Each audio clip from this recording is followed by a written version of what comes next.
Bismillahirrahmanirrahim. Assalamu alaikum. So we are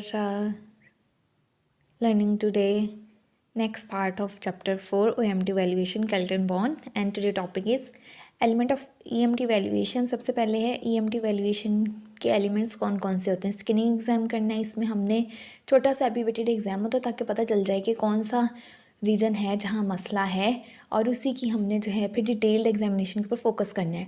उसके बाद उसकी डिटेल्ड एग्जामिनेशन में कौन कौन से पार्ट्स आ जाते हैं. सबसे पहले हिस्ट्री लेंगे तो जितनी भी पॉसिबिलिटीज़ हो सकती हैं कि इस बंदे को ये कंडीशंस हो सकती हैं, उसको हमने नैरो डाउन करते जाना है.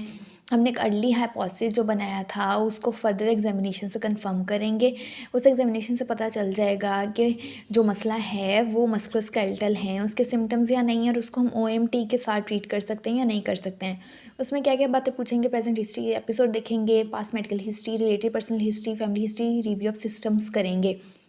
सेकेंड पार्ट इज़ इंस्पेक्शन हम करते हैं ताकि फ़र्दर फोकस कर सकें एग्जामिनेशन में. इसमें हमने पोस्चर देखना है, शेप देखना है, स्किन देखनी है, असिस्टिव डिवाइसेस तो नहीं यूज़ कर रहा, उसके एक्टिविटी ऑफ डेली लिविंग देखना है. नेक्स्ट इस टेस्ट ऑफ फंक्शन करेंगे ताकि हम डिफ्रेंशिएट कर सकें आर्टिकुलर प्रॉब्लम्स को एक्स्ट्रा आर्टिकुलर मसल्स प्रॉब्लम्स के साथ, और जो स्ट्रक्चर इन्वॉल्व हैं उसको आइडेंटिफाई कर सकें. फिर पैल्पेट करना हमने टिश्यू को, उनको कैरेक्टरिस्टिक देखने के लिए, उनका स्ट्रक्चर देखने के लिए, और फिर हम न्यूरोलॉजिकल वस्कुलर एग्जामिनेशन करते हैं.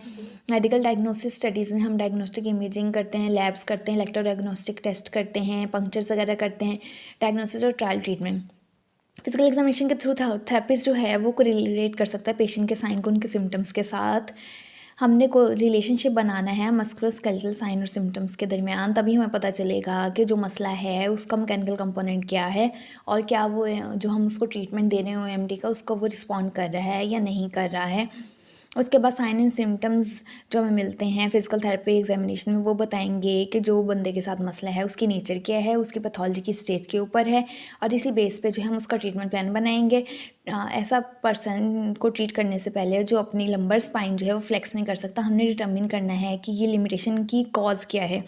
इधर वो पेन की वजह से आ रहा है, अगर पेन की वजह से आ रहा है तो उसकी एग्जांपल हो सकती है लंबर रेडिकुलोपैथी, या हाइपोमोबिलिटी कॉज है उस केस में क्या हो सकता है, सॉफ्ट टिश्यू कॉन्टेक्चर बन सकते हैं, कोई इंटर आर्टिकुलर स्वेलिंग हो सकती है, डिस्क हर्निएशन हो सकती है, कोई नर्व रूट का मसला हो सकता है. या हम ये देखेंगे कि कोई वीकनेस वगैरह तो नहीं है, जैसे पेरिफेरल न्यूरोपैथी है, प्राइमरी मसल डिजीज़ है, या फिर इन सब का कम्बिनेशन है.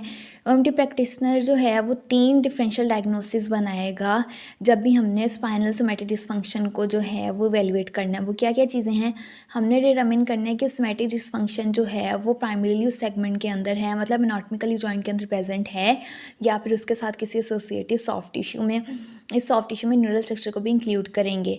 उसके बाद ये देखने के जॉइंट हाइपोमोबिलिटी है या वहाँ हाइपर मोबिलिटी है, और ये पैथोलॉजिकल है या नहीं है, और डिटर्मिन करने के ट्रीटमेंट जो है वो हमने उस ट्रीटमेंट में पेन कंट्रोल करना है या उसका कोई जो बायोमैकेनिकल डिसफंक्शन था उसके ऊपर फोकस करना है. स्क्रीनिंग एग्जाम जो है एब्रीवेटेड एग्जाम होता है, इसका मकसद ये होता है कि क्विकली पता चल जाए कि बॉडी के किस रीजन में मसला है, और उसके बाद हमें एडिशनल एग्जामिनेशन के ऊपर फोकस करना होता है, जिसकी वजह से हम डायग्नोसिस बनाते हैं, फॉरेन ट्रीटमेंट स्टार्ट करते हैं.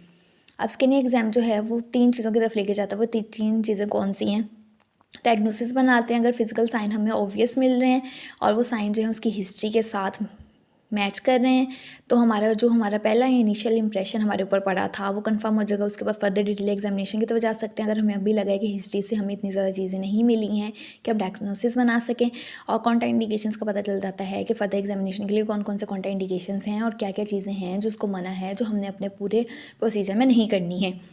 एक्सपीरियंस प्रैक्टिशनर्स के लिए जो है कोई सेट सीक्वेंस नहीं होता जिसमें हमने स्क्रीनिंग एग्जामिनेशन प्रोसीजर करना होता है, लेकिन एक चीज़ का ख्याल रखना, हमने ओवर एग्जामिन नहीं करना है क्योंकि पेशेंट की कंडीशन एग्रीवेट हो सकती है, बढ़ सकती है, या अननेसेसरी पेन भी पेशेंट को हो सकता है. सो इस चीज़ का हमने ख्याल करना है.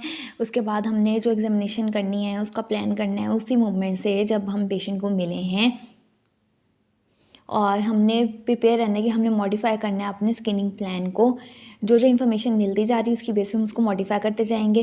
प्रैक्टिस में क्या होता है, स्क्रीनिंग एग्ज़ाम ब्रीफ होता है, उसकी वजह से जो है फर्दर डायग्नोसिस की तरफ हम जाते हैं, ज़्यादा डिटेल एग्जामिनेशन पर फोकस करते हैं, हमें आइडिया मिल जाता है कि बंदे के साथ मसला क्या है और ये मसला कहाँ पाया जाता है। हमारी अगर डायग्नोसिस स्टिल अनक्लियर है, ये हम चाहते हैं कि हमारा इंप्रेशन फर्दर क्लियर हो जाए, तो हमने जो है डिटेल एग्जामिनेशन करनी है। स्किन एग्जामिनेशन के लिए मास्टरी चाहिए है कि हमें डिटेल एग्जामिनेशन करनी आती हो, क्लिनिकल एक्सपीरियंस चाहिए है। जो नए नए प्रैक्टिशनर्स होते हैं वो रेयरली जो है एफिशिएंट स्किनिंग कर पाते हैं, इसलिए रिकमेंड करते हैं कि पहले फॉलो करें और मास्टर करें डिटेल एग्जामिनेशन को, उसके बाद जो है फाइंडिंग्स के ऊपर रिलाई करें। That's it for today.